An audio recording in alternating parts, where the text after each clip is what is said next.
The tone of meetings at the World Economic Forum in Davos, Switzerland are much more urgent this year. The usual talk of trade and international cooperation has been overshadowed by Donald Trump's repeated threats that the U.S. has to have Greenland. Now, just a short time ago, Canadian Prime Minister Mark Carney addressed world leaders, and he spoke about the state of the world in stark terms. Great powers have begun using economic integration as weapons, tariffs as leverage, financial infrastructure as coercion, supply chains as vulnerabilities to be exploited. You cannot live within the lie of mutual benefit through integration when integration becomes the source of your subordination. The multilateral institutions on which the middle powers have relied, the WTO, the UN, the COP, the architecture, the very architecture of collective problem solving are under threat. And as a result, many countries are drawing the same conclusions, that they must develop greater strategic autonomy in energy, food, critical minerals, in finance and supply chains. And that was an excerpt of what we heard from Canada's Prime Minister as he delivered remarks at the World Economic Forum in Davos, Switzerland. To talk a little bit more about what we heard from Carney, I want to bring in the CBC's Janice McGregor. She was listening in to that speech with me, and she has been helping us as we try to dissect so many different aspects of what he touched on. She joins us from our nation's capital. You know, Janice, the remarks were pointed and clear, sounding somewhat like a wake-up call or perhaps a signal of what's to come with what Canada might be pursuing in the future. Let's talk about what you took away as well. Yeah, indeed. Our audience didn't tune in for a graduate seminar on geopolitics, but buckle up, you're going to get one anyway. We have been talking a lot about how the Trump administration's approach, its security strategy, is very much about wanting to dominate the Western Hemisphere. What we saw at Davos today is the Prime Minister of Canada laying out a different approach to his country's foreign policy going forward. He referred to it as variable geometry, trying to make different coalitions for different issues, perhaps with different partners around the world on a case-by-case basis. And later in the speech, he had a section where he tried to speak specifically to the moment in terms of Trump's threats against Greenland. And this was kind of one of a few moments where we could kind of hear the audience react to that when he talked about standing with the sovereignty of Greenland and Denmark when it comes to the Arctic and supporting their right to determine the future and the commitment to Article 5 of NATO being unwavering on Canada's part. But nevertheless, talking about, and here's where he improv'd a bit from his speech text, Canada would be, he said, part of an effort to have, as he put it, boots on the ice, that it recognizes that it has an important role to play on NATO's northern and western flanks, and reminding people of something that we've been talking about since the federal budget last fall, which is the $80 billion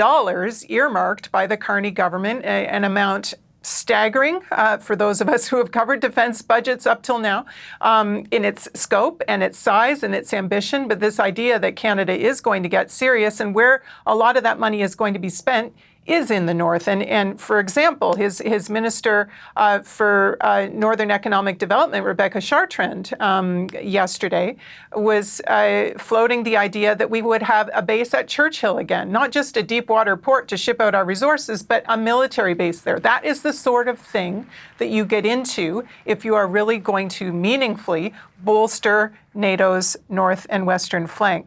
The other thing that Donald Trump's new doctrine has done is this linkage between economic dependence and national security, the opportunism really of sort of taking the United States' military power, unquestioned, of course, but linking that with its economic desires and how it wants to dominate and win, to use something that Donald Trump is very focused on economically in more of a zero-sum fashion. Carney's speech pushed back very strongly against that. He talked about where this leaves a middle power like Canada and the folly, he said, and this, I think, is going to be heard in Washington, of middle powers when they try to negotiate bilaterally with, as he put it, a hegemon. He said, then you are negotiating from weakness. So you are forced to accept what is offered, the speech said. And he said that leaves middle powers competing with each other to be the most accommodating of the dominant power. And Carney's speech point blank says that's not sovereignty, that's the performance of sovereignty while accepting subordination. And so he launches from there into this idea that you do need to work together, you do not need to find reasons to collaborate so that you can, in Carney's words, live in truth. And he talked about wanting to sort of stop the lie of going along to get along in this structure. And again, to a final quote from the speech, earn the right to principled stands by reducing the vulnerability to retaliation. So I think going forward, we have to wonder now what steps we are going to see them take in material and meaningful ways to further make sure that Canada is not as vulnerable to that retaliation, because I think we all know what our balance of trade situation really is with the United States. And to that point, Janice, another quote from the text of the speech that really stood out to me is when he said the question for middle powers like Canada is not whether to adapt to this new reality. We must. The question is whether we adapt by simply building higher walls or whether we can do something more ambitious. And to that end, we know that the Prime Minister, after those remarks, and he did a Q&A session, he was asked about the deal with China that he struck over the past several days, wondering how that fits into this strategy. And it seems like it addresses what I just read out in terms of a direct quote from the Prime Minister.